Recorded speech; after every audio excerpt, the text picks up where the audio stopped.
día que el cielo sus glorias cantaba, un día que el mal imperaba más cruel, Jesús descendió y al nacer de una virgen nos dio por su vida un ejemplo tan fiel.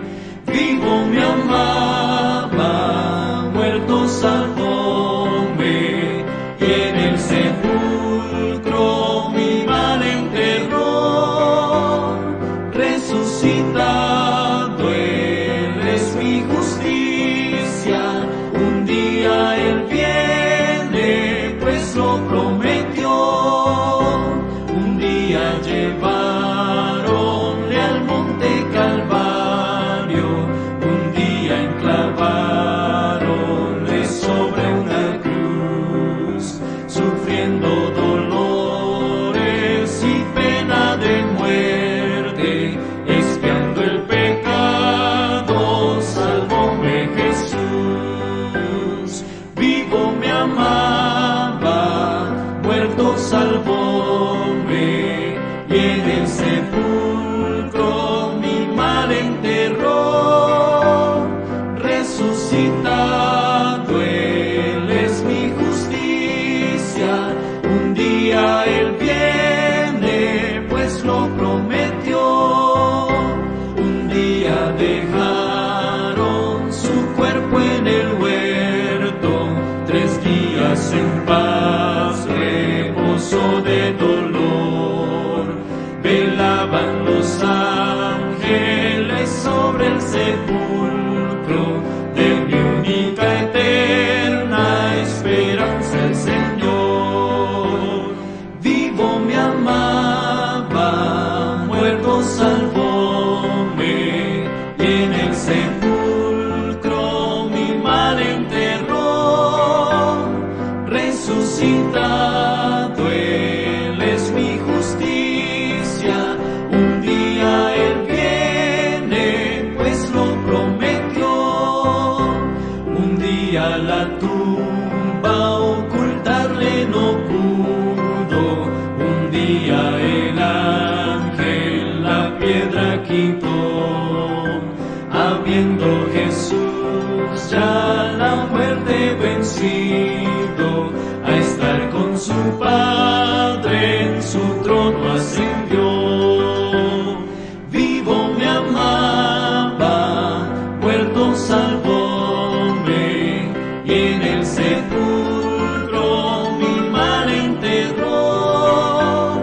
Resucitado Él es mi justicia, un día Él viene, pues lo prometió. Lucas capítulo 18, y vamos a leer esos 4 versículos, 31 al 34. Jesús, tomando a los 12, les dijo: He aquí subimos a Jerusalén, y se cumplirán todas las cosas que fueron escritas por los profetas acerca del Hijo del Hombre. Pues será entregado a los gentiles y será escogido y afrentado y escogido. Después que le hayan azotado, le matarán, pero al tercer día resucitará. Pero ellos nada comprendieron estas cosas, y esa palabra se les abiertamente y no les enseñaron la fe. Y nosotros como creyentes, para no caer en la tradición religiosa respecto al acontecimiento de la muerte y resurrección, tenemos que leer la palabra y repasar con más cuidado los evangelios para entender lo que es verdaderamente importante en este evento, para no quedar, como dice el versículo 34, que la palabra les estaba encubierta y no entendían lo que se les decía. Creo que nosotros los creyentes tenemos que trabajar mucho en ello para que el Señor nos revele su palabra y nos revele su voluntad, y no pues no sigamos las tradiciones del calendario y nos olvidemos de lo que el Señor Jesús ha hecho en nuestra vida. Así que este día vamos a ver algunos eventos antes de la crucifixión de nuestro Señor Jesucristo. El versículo 31 claramente lo dice, que a sus discípulos les dijo: vamos a ir a Jerusalén porque se deben de cumplir todas las cosas que los profetas han dicho sobre el Hijo del Hombre. Y vemos cómo esto pues se fue desarrollando paulatinamente. Cuando leemos los evangelios nos damos cuenta las cosas que sucedieron antes de que el Señor entrara a Jerusalén. Y es lo que vamos a ver en la primera cosa. Debemos de ver la última semana antes de la crucifixión. Como recordamos, el Señor Jesús entró a Jerusalén triunfante. Toda una gran multitud de personas, entre las que se hallaban no solamente los adultos y los jóvenes, también había muchos niños. Pero hermanos, toda esa experiencia anteriormente había sido profetizada por el profeta Zacarías. Si usted va al capítulo 9, ahí ve la historia. Y cuando esta gente comenzó a rodear, ya sabemos nosotros que antes de que él entrara a Jerusalén, había ordenado a sus discípulos que fueran a una aldea ahí pegada a Jerusalén, que en el patio o en la banqueta, lo que nosotros le llamamos banqueta, tenía un burro amarrado. Un evangelio dice que eran dos, que era un burro pequeño y la mamá, pero los otros evangelios dicen, nomás hablan del burro. Pero la cosa es que los discípulos, dice la palabra, que fueron y encontraron tal como el Señor les había dicho. El Señor no estaba ahí en esa aldea, estaba retirado. Y Él prepara todo el acontecimiento siendo un Dios ordenado, siendo un Salvador que cumple con las Escrituras. No podía salirse fuera de lo que estaba ya estipulado. Y el Señor ordena a sus discípulos y encuentran el borrico, un animal que jamás había sido cabalgado, todavía un tanto salvaje, y se lo llevan. Y cuando ya lo tienen ahí, dice la Escritura que le pusieron pues la ropa que ellos traían, los mantos con los que se cubrían para la inclemencia del tiempo. Aquí nos cubrimos para el frío, pero allá se cubrían para el sol. Qué curioso, ¿no?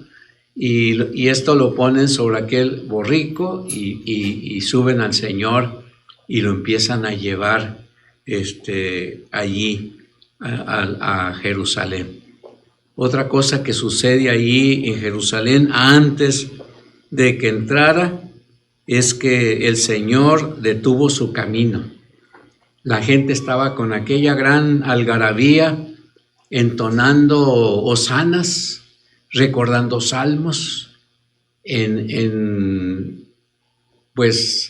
virtud del personaje que ellos llevaban allá, Hosana, al Hijo de David, le exclamaban a cada momento. Pero cuando el Señor está en la entrada de Jerusalén, antes de cruzar el muro, antes de cruzar la puerta para dirigirse al templo, se detiene. Y dice la palabra de Dios que se detuvo para llorar y que exclamó ahí algo interesante sobre el mismo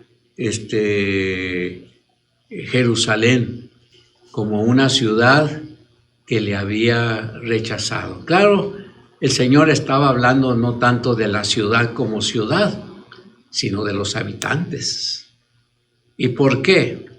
Es muy seguro que el Señor, siendo omnisciente, estaba mirando en cada persona, en cada adulto, en cada niño, en cada líder religioso que estaba allí, aún en sus mismos discípulos, las cosas que iban a ocurrir. Él estaba mirando la traición de Judas. Él estaba mirando la debilidad de Pedro cuando le niega. Él estaba viendo todos aquellos cantos de alabanza que le entonaban, que una semana después se transformarían en palabras de rechazo. Y cuando llegó la oportunidad de escoger, los habitantes de Jerusalén escogieron mal. Aún los mismos líderes políticos escogieron mal.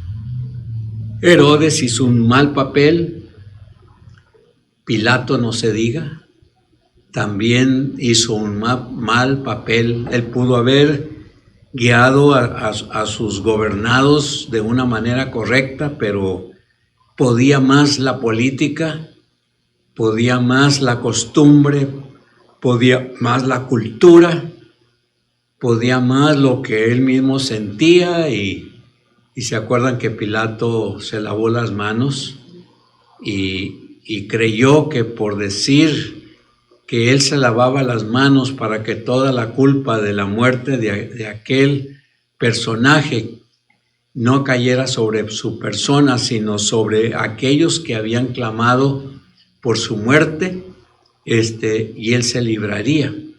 Pero hermanos, nosotros sabemos que él no se libró. Pronto él fue juzgado, como los otros líderes fueron juzgados, los líderes religiosos fueron juzgados, todas las personas que pidieron a Barrabás en lugar de Jesús han sido juzgados. Judas no se diga, Pedro en su momento fue juzgado, pero lo interesante de Pedro y de Judas es que Pedro se arrepintió de su pecado, Judas no. Por el contrario, Judas buscó otra manera de aligerar su carga pecaminosa que sentía sobre su cuerpo por haber vendido al Hijo de Dios por 30 monedas de plata. Todo eso ocurre en la primera semana. Y una de las cosas que vemos ahí, pues, es que el Señor Jesús sufrió por aquel rechazo, cuando pidieron su crucifixión y fue liberado Barrabás. Qué cosa tan tremenda, ¿verdad? Muchos dicen, si yo hubiera estado allá, no lo hubiera negado. Pues es muy fácil decirlo, ¿verdad? Pero muchos de los que estuvieron allá lo rechazaron completamente, y muchos escucharon al Señor. Muchos escucharon su enseñanza. Muchos probaron sus milagros. Yo me puedo acordar en las 2 ocasiones que el Señor Jesús alimentó a una gran multitud, la primera vez 5,000, la segunda vez 4,000, y con todo y el milagro de saciar su hambre, ahora están gritando que el Señor sea crucificado. Cosa tremenda. Fue una semana realmente grave para el Hijo de Dios. Y en la semana, pues, de dolor, no se puede comparar con nada de lo que hoy ocurre. La otra cosa que vemos como un evento antes de la crucifixión, hermanos, es la limpieza del templo. El Señor Jesús va al templo y lo primero que hace es ver todo lo que allí se acostumbraba por ser la fiesta de la Pascua. Y eso se repetía cada año, hermanos. En la fiesta de la Pascua se reunían todos los vendedores habidos y por haber. Yo pienso que hasta venían de los lugares cercanos con muchas cosas para llevar al templo. Pero el Señor Jesús captó la situación espiritual en ese momento. Y lo que a él le pareció era que todo lo que la gente hacían que el respeto al templo se perdiera.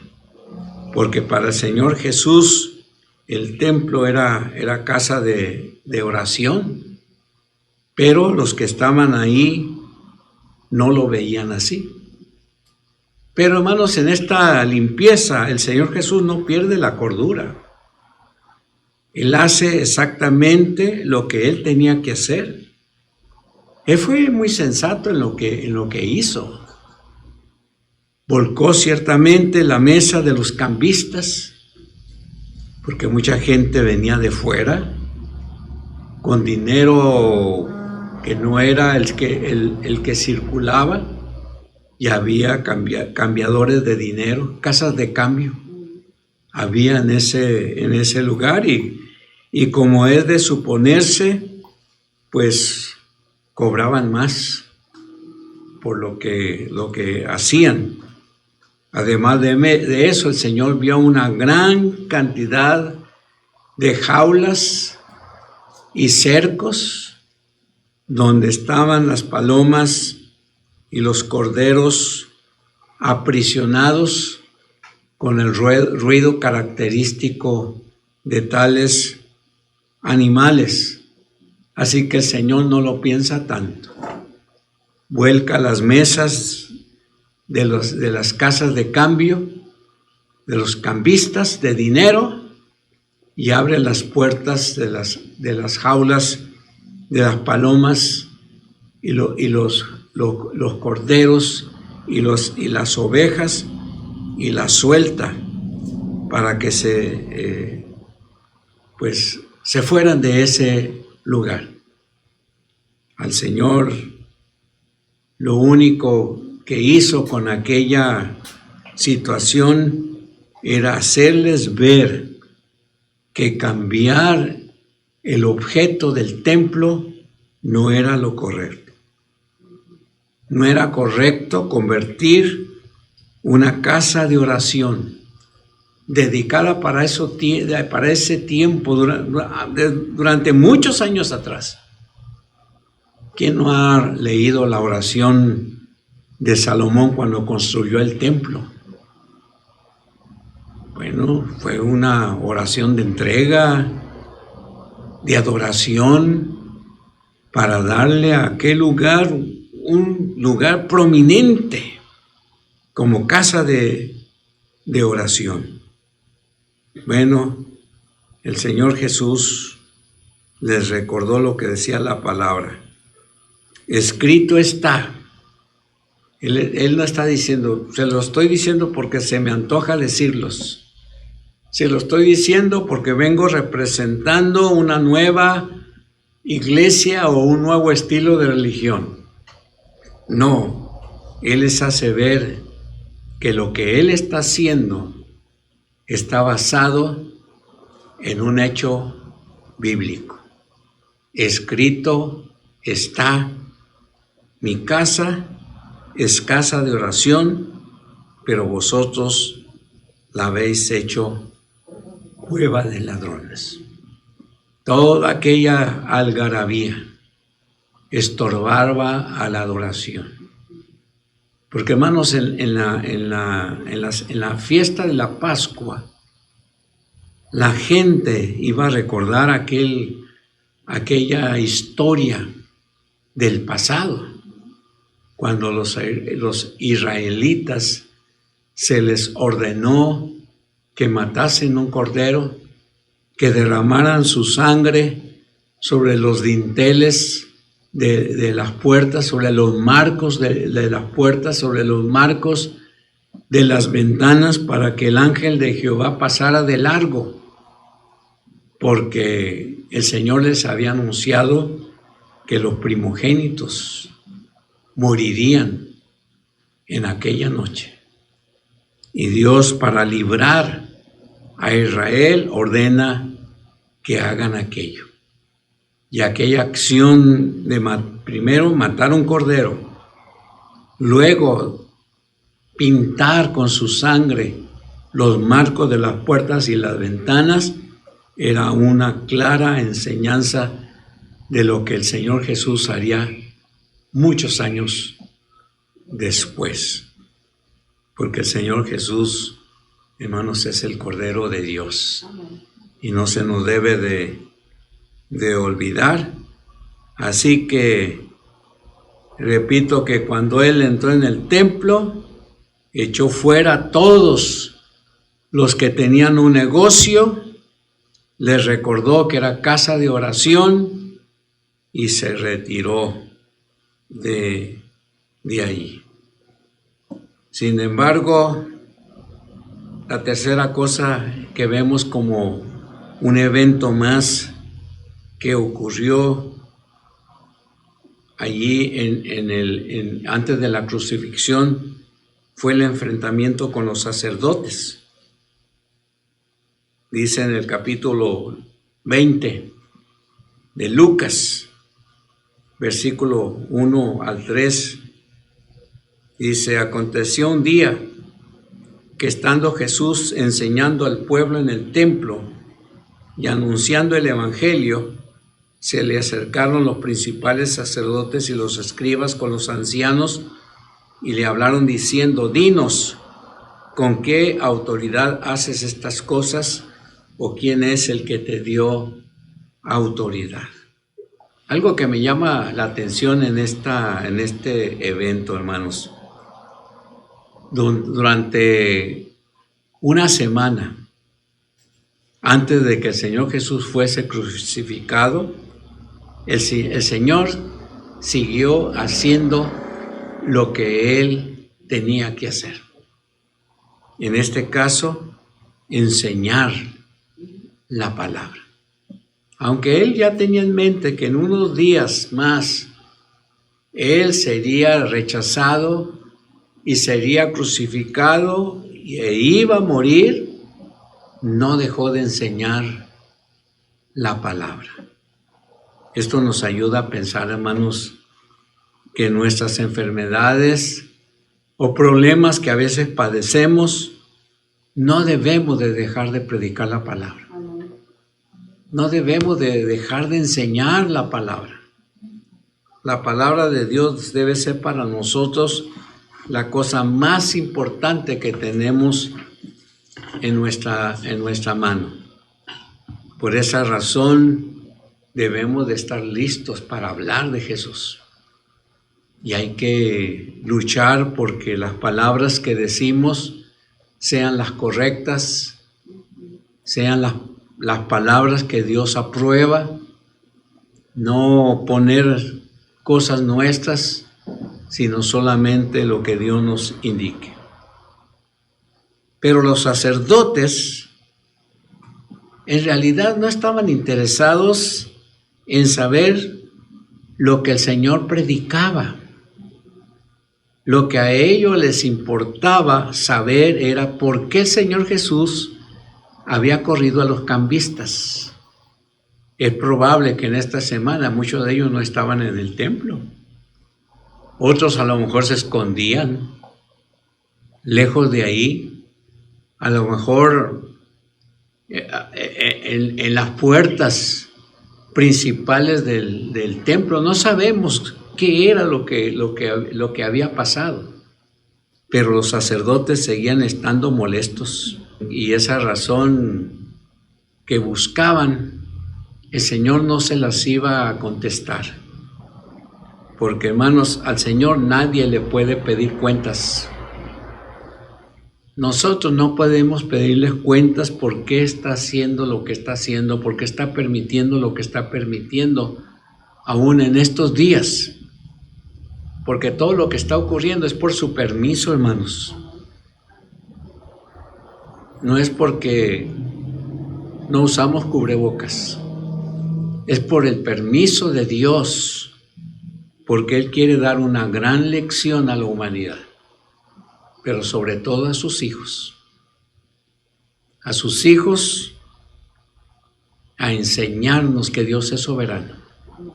Y siendo que Él es soberano, cuando Él quiere hacer algo grandioso, no va a pedirle permiso a nadie, ni al más alto líder religioso que el mundo tenga como líder principal. El Señor Jesús no me va a pedir permiso a mí. No le va a pedir permiso al presidente de la Convención Nacional ni a la de la regional. El Señor va a hacer lo que Él quiera. Y Él va a hacer lo que Él quiera con nosotros. Y con nuestros hijos. Y con nuestros parientes. Lo único que yo le pido a Dios es que tenga misericordia. Señor, ten misericordia por esos parientes míos que se resisten a escuchar tu llamado, que tienen su corazón tan cerrado que no permiten ni una sola palabra, ni un solo pensamiento que hable de Dios. Señor, ten misericordia. Ábreles sus oídos, abre sus ojos. Hazle sensible su corazón de piedra, y como dice el Antiguo Testamento, conviértolos en un corazón de carne, o sea, en un corazón sensible a tu voz y a tu voluntad. Y creo que esa debe ser nuestra petición, hermanos, todos los días, y más ahora con este asunto de pandemia. Seguir orando por nuestros familiares, porque cambien su manera de hacer las cosas. Porque si mueren sin Cristo Jesús, hermanos, ya no hay esperanza para ellos. Y nadie puede hacerle. Y no vamos a poder pagar ni siquiera un culto en favor de ellos, ni aún dar abundante dinero para un culto especial por ese que murió, porque si murió sin Cristo, se acabó su esperanza. No hay más. La otra cosa que vemos como eventos antes de la resurrección es, vamos a ver, hermanos, algunas verdades que no debemos de olvidar. En el versículo 25 y 26 de este mismo capítulo, nos dice que el Señor les dijo: den al César lo que es del César y a Dios lo que es de Dios. Y no pudieron sorprenderle en ninguna palabra delante del pueblo, más bien se callaron, porque estaban maravillados de su respuesta. Con esto aprendemos una cosa grande. Hermanos, por ningún motivo mezclemos cosas espirituales con cosas no espirituales. Lo que es espiritual es espiritual. Me llama la atención que una persona por ahí compara al Señor Jesucristo con uno de nuestros políticos de renombre. Y mi respeto para él, pero hermano, le tengo más respeto al Señor Jesucristo. El Señor Jesucristo no tiene comparación. Primeramente porque Él es el profetizado por las Sagradas Escrituras como el único Salvador del mundo. Y no habrá otro. y nadie nos podemos comparar. Hermano, los bienes que a veces hacemos no se comparan con el bien que Dios ha hecho en favor de nosotros a través de la persona de Cristo.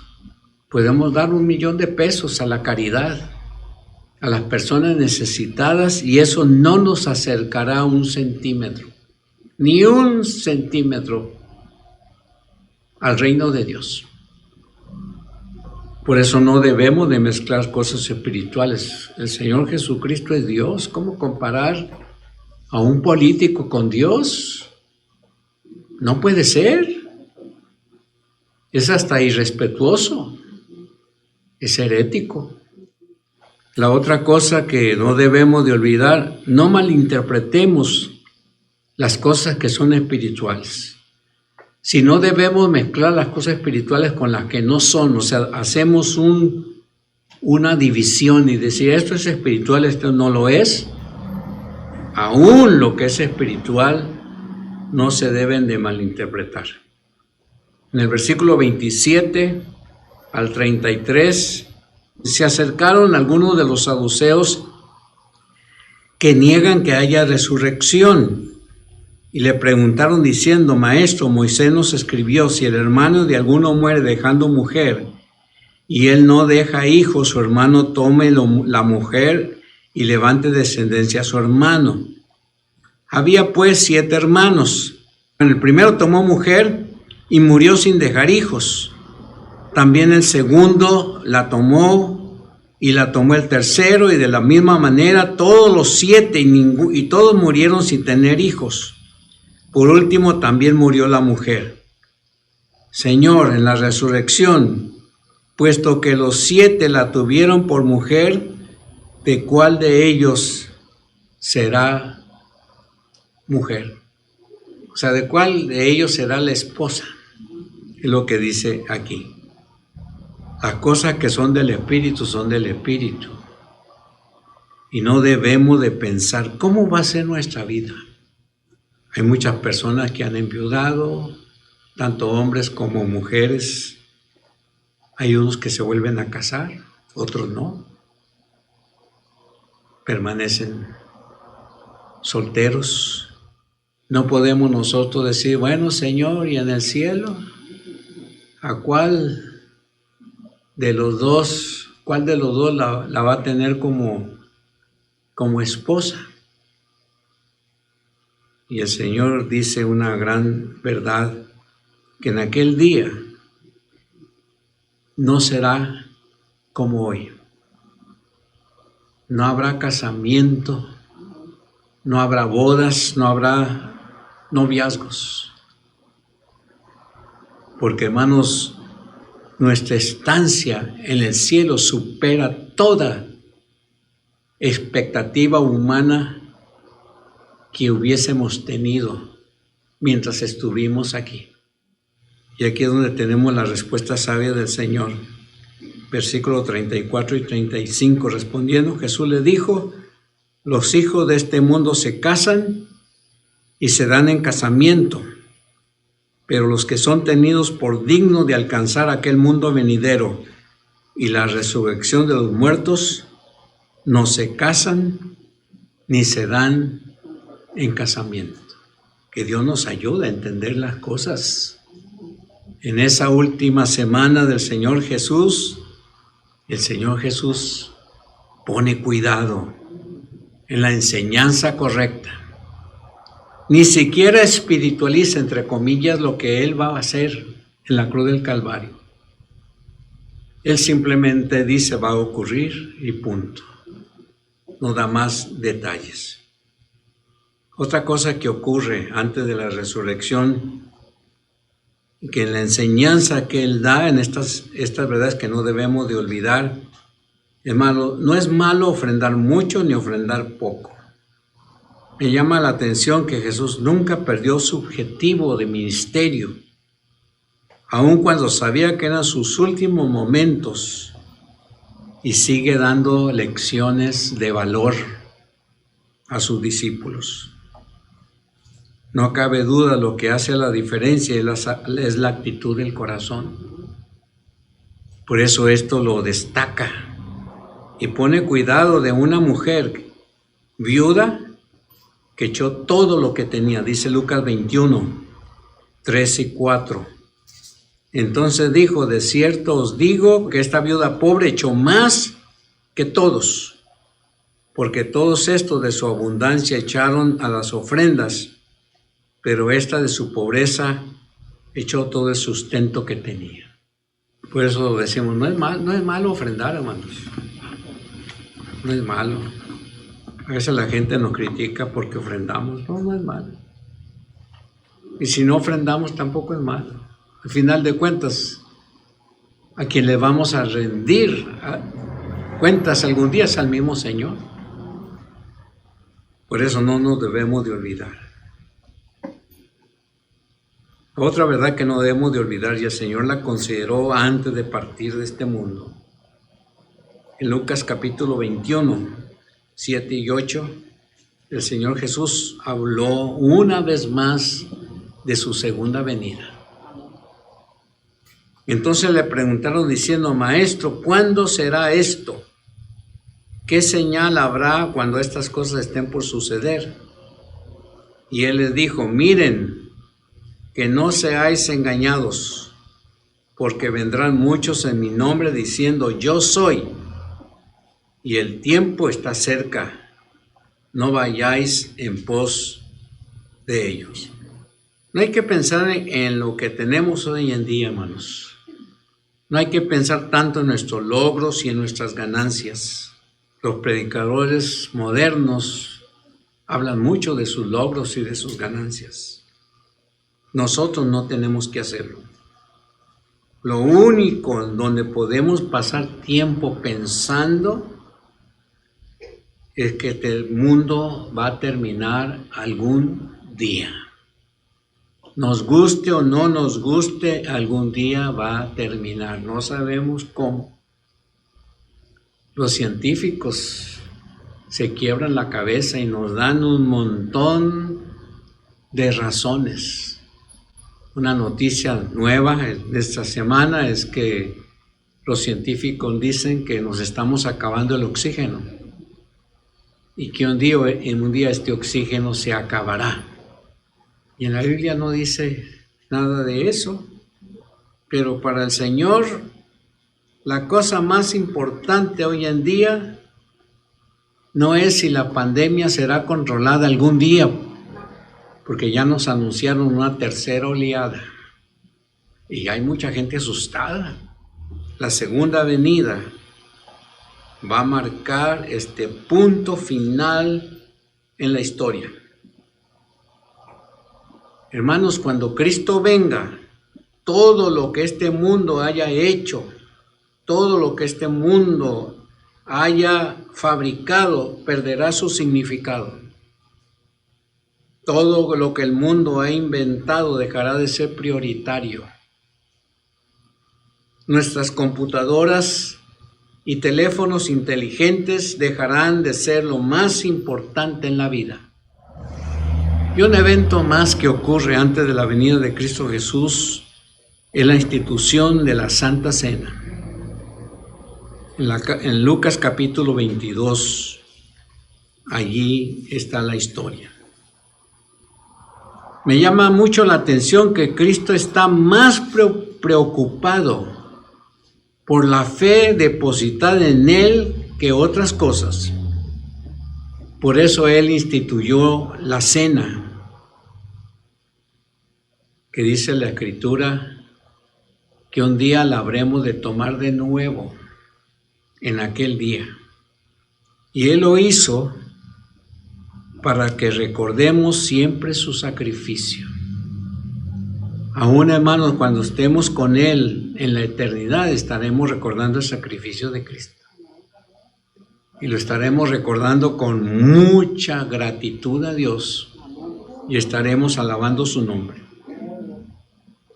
Por eso Él le dice a sus discípulos que vayan y busquen un aposento alto y díganle al dueño de la casa, el maestro te manda este recado, ¿dónde está la habitación en la que he de comer la Pascua con mis discípulos, y el dueño les va a mostrar un gran aposento alto ya preparado.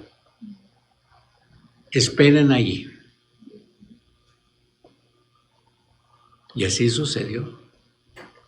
Dice la palabra de Dios que el Señor instituyó la gran cena. Ya se acuerdan, ¿no? Cuando hemos leído 1 de Corintios capítulo 11. Porque yo mismo aprendí lo que yo mismo os he enseñado. Que la noche en que Jesús fue entregado, tomó pan, y habiendo dado gracias, lo partió diciendo: este es mi cuerpo que por vosotros es partido. Asimismo tomó también la copa, después de haber cenado, diciendo: esta copa es el nuevo pacto en mi sangre, haced esto todas las veces que la beban en memoria de mí. Aquella institución de la Santa Cena recordarían la muerte y el sacrificio de Cristo Jesús. Por cierto, cada vez que lo celebramos, esto así ocurre. Que Dios nos ayude a seguir entendiendo estas verdades, ¿verdad? Y a gozarnos en ellas. Una cosa, un evento más antes de la crucifixión de Cristo fue la oración en el huerto y la misma aprehensión de Jesús. En el mismo capítulo de Lucas, el mismo capítulo 22. Dice la Escritura que después de cenar, Jesús y los discípulos salieron al monte de los Olivos. Primero cantan un himno, creo que Mateo es el que lo menciona, y luego se fueron al monte de los Olivos a orar. Pero solamente Jesús lo hizo. Los discípulos se quedaron dormidos. Hasta una vez viene y los despierta y les hace ver: ¿no han podido velar conmigo una sola hora? Ya, sigan dormidos. Juan 17 es el que revela aquella experiencia de oración. Después de haber orado, llegó un contingente de religiosos acompañados por soldados del templo, juntamente con Judas. Y como habían quedado, Judas se fue directo hasta donde estaba el Señor Jesús y lo besa. Y el Señor Jesús le hace ver: con un beso entregas a tu maestro. Y los discípulos lo escucharon. Por eso queda marcado en la palabra. Pedro se levanta de donde está y con una daga se acerca donde están los religiosos tirando cortadas por todas partes, y le atina a la oreja de Malco. Pero el Señor Jesús lo reprende y le dice: no, esto no es lo que yo quiero. Y se acerca amorosamente y humildemente, recoge la oreja de Malco. No dice la Escritura si cayó al suelo o solamente quedó tirada o colgada de su cabeza, no dice. Pero lo que sí dice es que el Señor tomó la oreja y lo sanó. Para entonces Pedro ha corrido, huido juntamente con los demás discípulos. Todos se van. Esta experiencia de irse, hermano, estaba en la mente del Señor Jesús en la entrada a Jerusalén mientras lloraba. Yo así lo pienso. Pedro el de la frase más certera que discípulo alguno haya dicho: tú eres el Cristo, el Hijo del Dios viviente. ¿A quién iremos? Tú tienes palabras de vida eterna. Pedro se va y está a la distancia, observando como era de noche, observando todo lo que está ocurriendo en el huerto, cómo el Señor Jesús es apresado después de aquella pregunta: ¿a quién buscan? A Jesús de Nazaret. Yo soy. Y que nadie se pudo acercar porque caían a tierra. Y volvió a preguntar: les estoy preguntando, ¿a quién están buscando? A Jesús de Nazaret. Pues yo les dije que yo soy. Y no me han podido apresar, pero para que vean que todo está en los planes de Dios, aquí estoy. Y lo apresaron, se lo llevaron, lo fueron golpeando en el camino hasta estar en el patio de Anás y Caifás para participar en un simulacro de juicio. ¿Saben por qué Jesús fue juzgado de noche? Porque si hubiera sido juzgado de día, como tenía muchos seguidores, quizás no lo hubieran permitido. Por eso lo hicieron de noche, porque fue un simulacro de juicio. Todo fue falso. Aún tuvieron testigos falsos, ya preparados. Los testigos falsos, usted sabe que no pueden ser aceptados en ningún tipo de juicio. Así que en Lucas 23 dice que fue un juicio injusto y una crucifixión profetizada. Recordamos que el Señor Jesús fue juzgado y condenado a muerte siendo inocente. Pilato se dio cuenta de que Jesús era inocente. No encuentro nada malo en este hombre. La esposa de Pilato le hace ver que Jesús es inocente. Pero Pilato tenía que seguir su cultura política, religiosa. Barrabás era un delincuente que había sido apresado a los romanos, al reinado de Roma, pero fue aprehendido.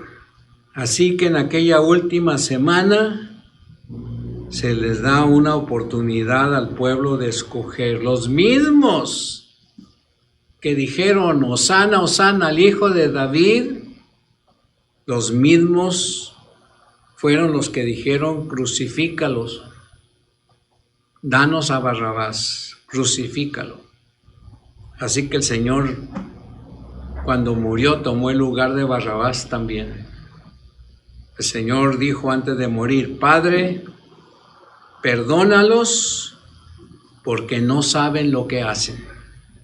Que Cristo muriera en la cruz, hermano, fue profecía. El Antiguo Testamento tiene revelaciones. Aún algunos salmos hablan de esta muerte. Y Jesús cumplió con su parte. Dios espera que nosotros cumplamos con nuestra parte, porque el Señor ya cumplió. Ya no hay más que hacer, ya Él cumplió. Ni siquiera nos podemos acercar al Señor lentamente, suavemente. O aceptamos a Cristo o no aceptamos a Cristo. El Señor cumplió. ¿Ha cumplido usted? Y termino diciéndoles, hermanos, esa semana antes de la crucifixión y la crucifixión misma fue una de las semanas más tristes y lúgubres de la historia del mundo. Cuando el Señor Jesús murió, el ambiente se llenó de bruma y de densas tinieblas. las tumbas fueron abiertas y algunos muertos volvieron a la vida. El mismo templo de Jerusalén sufrió cambios en su estructura ornamental, porque dice la Escritura que las cortinas que dividían el lugar santo del lugar santísimo, que eran unas cortinas vistosas, de color carmesí, con adorno de oro, dice la palabra de Dios que se partieron porque era de una sola pieza. Era una cortina muy pesada. Cuando la pusieron, se tuvo que poner con mucha gente porque era muy pesada. Y además de eso, que no la podían arrastrar. Tenían que levantarla. Y el templo sufrió también. La cortina se partió y se abrió. Con aquella experiencia, Dios le estaba diciendo al mundo que ahora, por medio de Cristo, toda persona que quisiera podría acercarse a Él, solamente por la fe en el Señor Jesucristo. La resurrección del Señor Jesús hizo posible que Él volviera a la vida, hizo posible que se apareciera a sus discípulos e hizo posible que nos diera la promesa de estar con nosotros todos los días hasta el fin del mundo. Esto para nosotros, hermanos, es de mucho valor. No hay cantidad en el mundo que pueda igualar ese valor de un Jesús pasando al palacio eterno. El Señor Jesucristo había prometido: porque yo vivo, vosotros también viviréis. La resurrección de Jesús hizo posible esto. Por eso los apóstoles, cuando dijeron al carcelero en Filipos: cree en el Señor Jesucristo y serás salvo tú y tu casa, estaban hablando que porque el Señor Jesús había resucitado, la gente que creyera en Él podía ser salvo y podía alcanzar a su familia. En eso hay mucho trabajo, hermanos, para hacer, porque nuestros familiares no van a ser alcanzados mágicamente. También tienen que abrir su corazón a Cristo Jesús. También tienen que dar cuenta de su vida, también tienen que clamar, también tienen que prestar oído a la voz de Dios. Y sobre todo, al dar cabida a la voz de Dios, al mensaje de Dios, en su vida y en su corazón, tiene que hacer caso de algo también muy importante, como hacer la voluntad de Dios. Hermano, el Señor nos salvó para que hiciéramos su voluntad. Y la voluntad de Dios aquí la descubrimos en este libro sagrado. Que el Señor nos ayude. Vamos a orar. Bendito Dios, estamos en tu casa y alabamos tu nombre. Gracias, Padre amado, porque podemos nosotros estar aquí en este momento, recordar esas promesas de fe, recordar esa historia tan grandiosa y, por supuesto, tener en nuestra boca ese mensaje listo para salir a quien pida que se le cuente la historia de Jesús. Gracias, pues, Señor, te pedimos todo esto en el nombre de Jesús. Amén.